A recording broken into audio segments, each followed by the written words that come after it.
So if you missed class Monday, Tuesday, or Wednesday, this video is going to take you through the triangle congruence theorems. So our learning target is that we can identify and explain the criteria for triangle congruence. One of the theorems is side, side, side. If three sides of one triangle are congruent to three sides of another triangle, then the triangles are congruent. And what you want to do is you want to label your tick marks, and then you'll start to see the SSS theorem develop.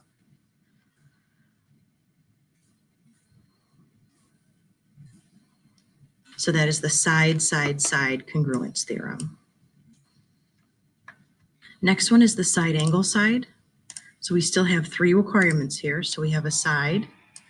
So if two sides and the included angle, which is the angle in between those two sides, if those are congruent pieces in each triangle, then you know that the triangles would be congruent.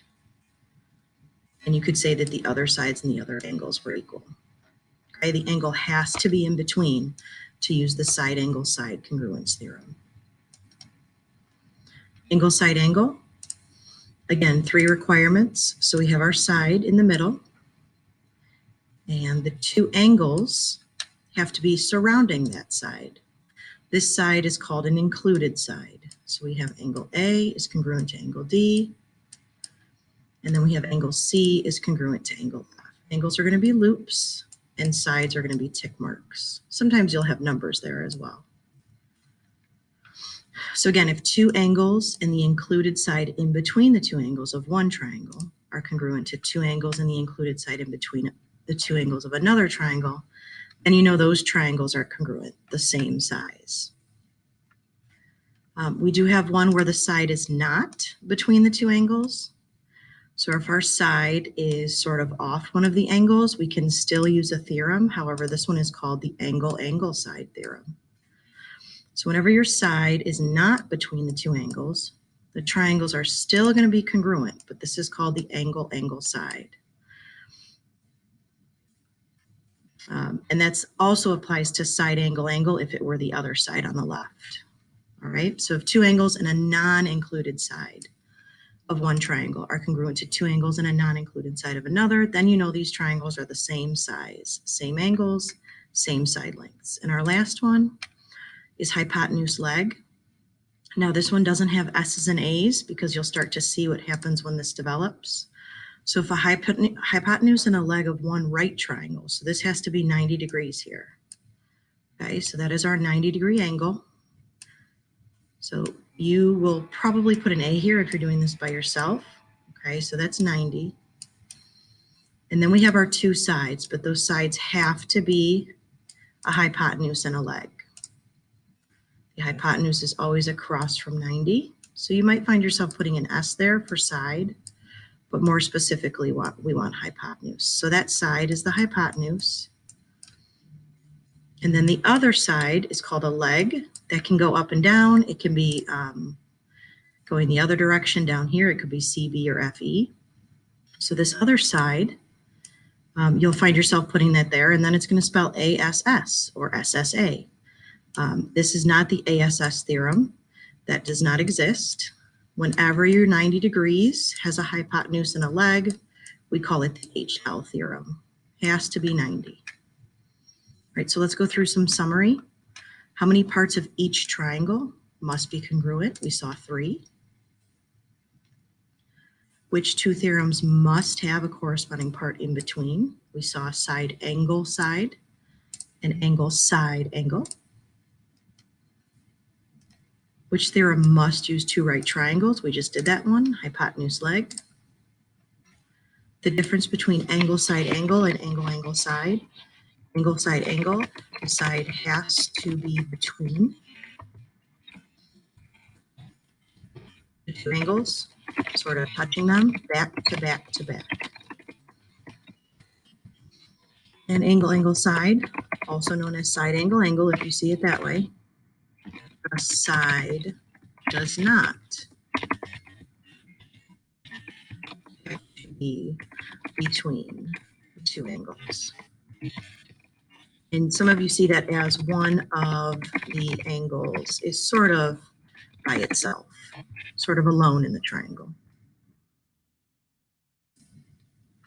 If two triangles only have three congruent angles, okay, three congruent angles, so that would be angle, angle, angle. No, those will not be. We do not have an angle, angle, angle theorem for congruent triangles.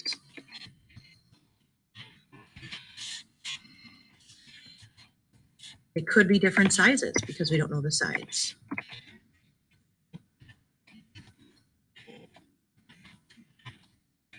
Because we do not know the side lengths.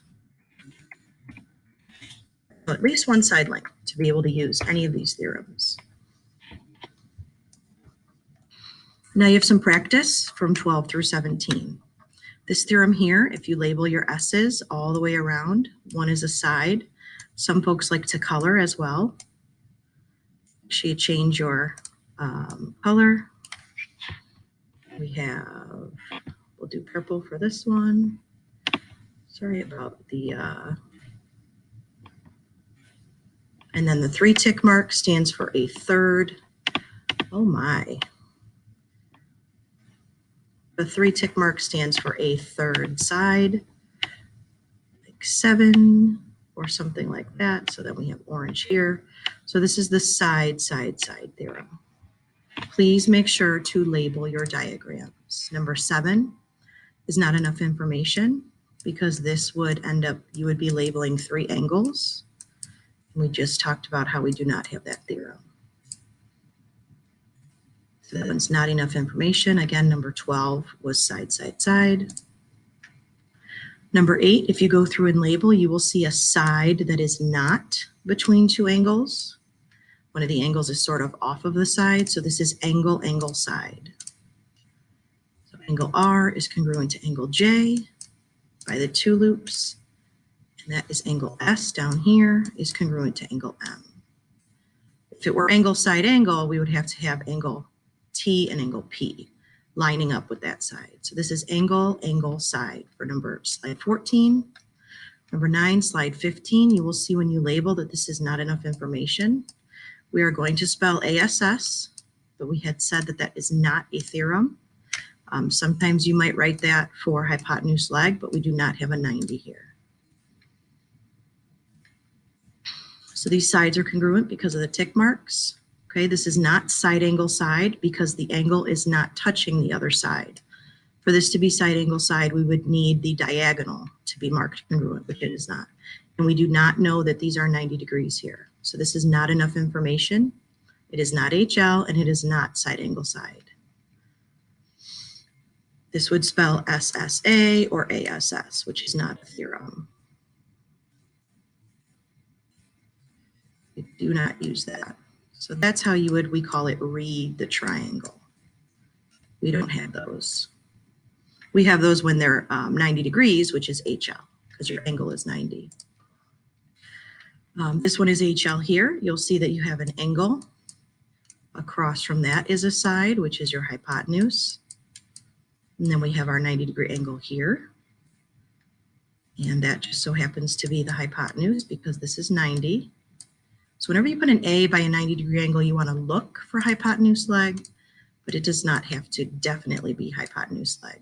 Some of your HLs might end up being like side angle side. All right, so we have angle, side, side. The angle is 90, so this is HL, hypotenuse leg.